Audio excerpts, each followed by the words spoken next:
Baik. Sudah 11 bulan saya nggak punya kerjaan tetap. Nafkah yang saya berikan ke istri sangat minim sekali. Keluarga istri meminta saya untuk pisah. Akhir-akhir ini istri juga sudah tidak tahan. Istri saya bekerja. Sebenarnya kami masih saling menyayangi. Istri saya masih cinta sama saya. Ustaz, gimana saya menyikapi masalah ini? Apa saya ikuti maunya istri dan keluarga? Saat ini istri saya lagi didekati pria lain yang lebih mapan dan kaya. Salahkah saya kalau memukul pria tersebut? Karena pria itu telah mengambil kesempatan dalam kesempitan rumah tangga kami. Ustaz minta amalan atau wirid untuk melapangkan rezeki.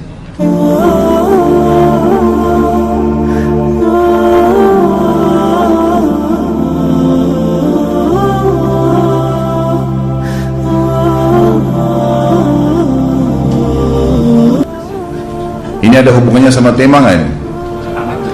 Hah? Jawab atau enggak? Kasihan. Ya udahlah, kena malam terakhir ya.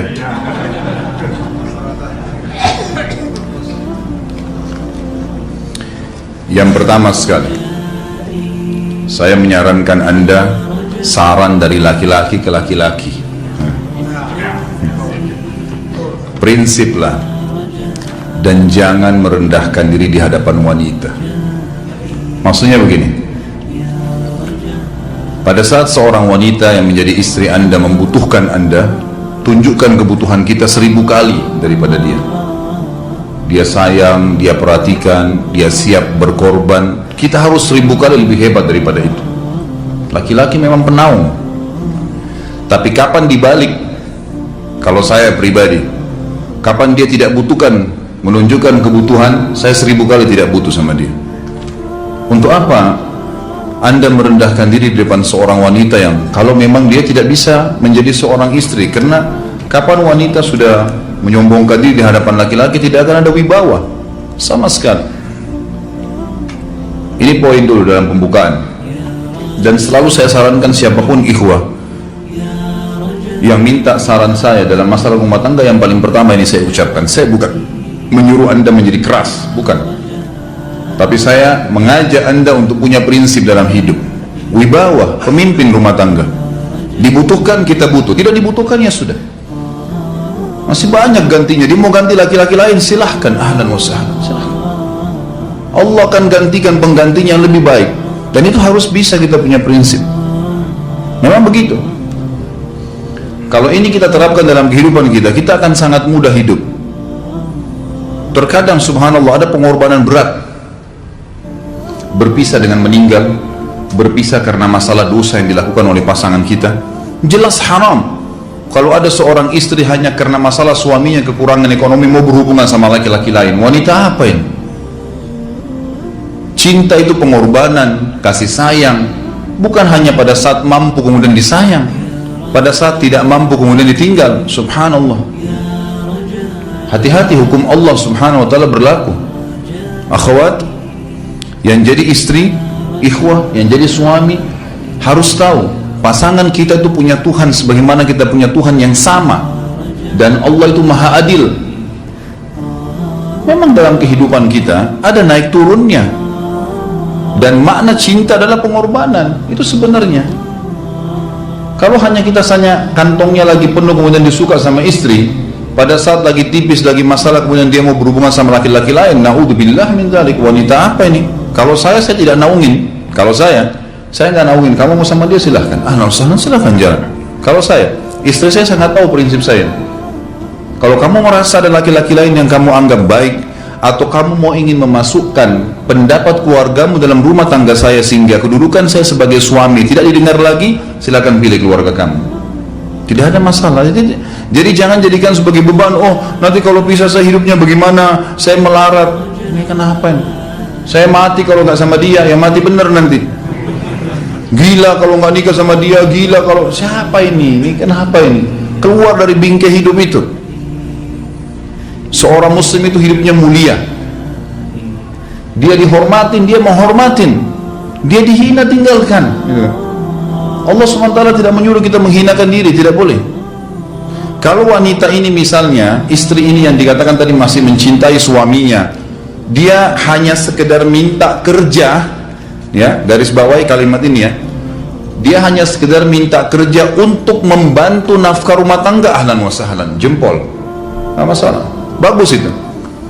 Sampai suaminya mapan, itu baik. Tapi dalam kondisi masih status istri punya hubungan sama laki-laki lain, na'udzubillah min dzalik, mana ghirah, mana kecemburuan positif yang telah Allah pelihara dalam diri kita, nggak boleh. Pada saat seorang sahabat pulang ke rumahnya mendapatkan istrinya selingkuh dengan laki-laki lain, tidak disebutkan apakah berhubungan biologis atau tidak, tapi yang jelas sahabat ini sampai kaget, masuk ke rumahnya temukan ada laki-laki lain. Dia bingung mau lakukan apa. Dia pergi ke Nabi SAW lalu berkata, ya Rasulullah, saya pulang rumah istri saya lagi sama laki-laki lain. Maksudnya dia pandu saya harus buat apa nih?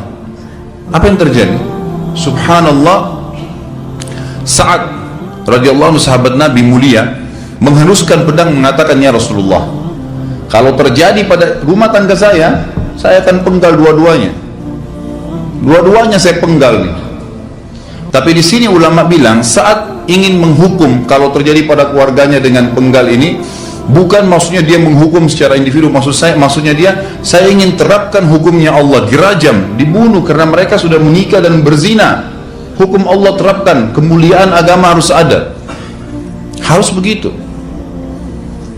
Seorang istri yang mau tinggal di bawah naungan kita sementara kita sudah berkorban di bawah terik matahari, sudah bekerja, sudah memilih dia dari sekian banyak wanita, kemudian dia mau berkorban, hormatin dia, junjung dia, lindungin dia, rangkul dia, gitu kan, bela dia, memang harus begitu.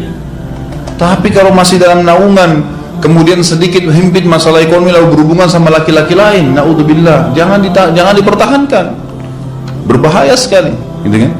Jangan Anda menjadi laki-laki lemah gitu. Saya kemarin ditelepon oleh dua orang sekaligus, subhanallah. Sahabat dekat telepon pada saya, laki-laki. Ustadz, maaf mau ngomong sebentar. Baik, silahkan. Ustadz, saya ini, istri saya pulang ke rumah ke kampung ayahnya ibunya karena alasan mengurus ayah dan ibunya. Akhirnya saya sama anak-anak ditinggal di sini sendiri. Setiap kali saya panggil pulang, dia bilang, sudahlah saya nggak mau pulang, kalau mau nikah lagi silahkan. Dia bahasakan begitu.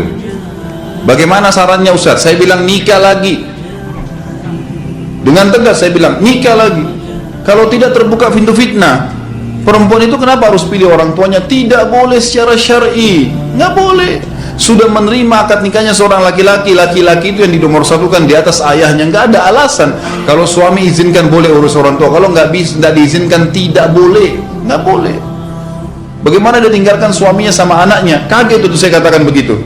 Iya, bahkan sekarang hukum poligami sudah wajib bagi Anda, nggak boleh, wajib sekarang. Ini ragu mau melangkah seakan-akan poligami itu dosa, padahal dia ditinggal oleh istrinya. Bagaimana bisa ini? Ada laki-laki seperti ini nggak punya prinsip, harus melangkah.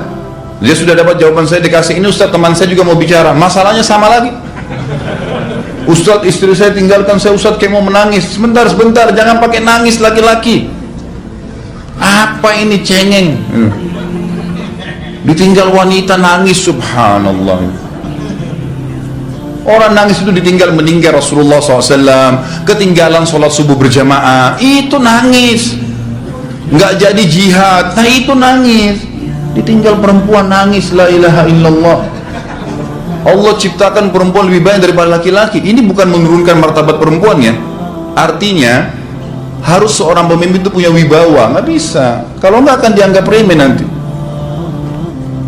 Istri itu dinaungin, dilindungin, dididik, diberikan haknya ia.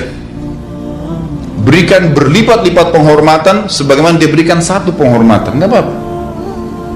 Tapi jangan sampai menginjak martabat seorang pemimpin, tidak boleh. Akhirnya saya sampai bilang sama dia, akhi, ambil keputusan. Kamu mau balik sama saya berumah tangga di sini, atau kamu pilih rumah orang tua kamu?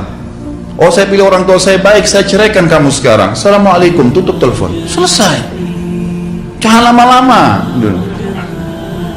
Cengeng sekali. Udah sujud sama Allah, saya masih berat cintanya Allah. Ia minta kepada Allah subhanahu wa ta'ala, ini gampang dihilangkan dari hati. Sebagaimana dia datang dia bisa keluar, gampang itu. Subhanallah ya, jangan terlalu mencintai dunia berlebihan. Kalau saran saya, kalau istri anda ini tanya baik-baik, kalau kamu bekerja hanya karena mau bantu nafkah rumah tangga sekarang, ahlan wa sahlan, silahkan. Selama pekerjaan halal, antar dia ke tempat kerjanya, muliakan dia, jaga, jemput pada saat pulang, anda pembelahnya, begitu. Tapi kalau berhubungan sama laki-laki, ada subhanallah suami depannya dia istrinya telepon laki-laki lain dan dia menerima itu. Mana ini? Dalam agama haram, wallah haram itu hukumnya, nggak boleh. Itu namanya dayuth dalam agama. Nabi SAW mengatakan Allah melaknat dayuth. Kata sahabat, siapa itu dayuth ya Rasulullah? Laki-laki yang tidak punya cemburu terhadap pelanggaran agama yang terjadi pada istrinya. Gimana caranya? Nggak boleh dalam agama Islam, gitu kan? Makanya biasakan hati kita terisi dengan cinta kepada Allah SWT dan bukan cinta kepada manusia. Mencintai istri karena Allah yang perintahkan, mencintai suami karena Allah yang perintahkan. Jadi semua karena Allah. Tidak ada kata-kata hilang, tidak ada rugi kalau kita meninggalkannya. Jadi ini hal mendasar yang saya tahu, Allahu alam. Jadi sampaikan seperti itu. Kalau wirid apa? Saran saya adalah memperbanyak istighfar kepada Allah SWT. Gunakan momen musibah itu sebagai kesempatan untuk mendekatkan diri dengan Allah Subhanahu wa taala. Begitu.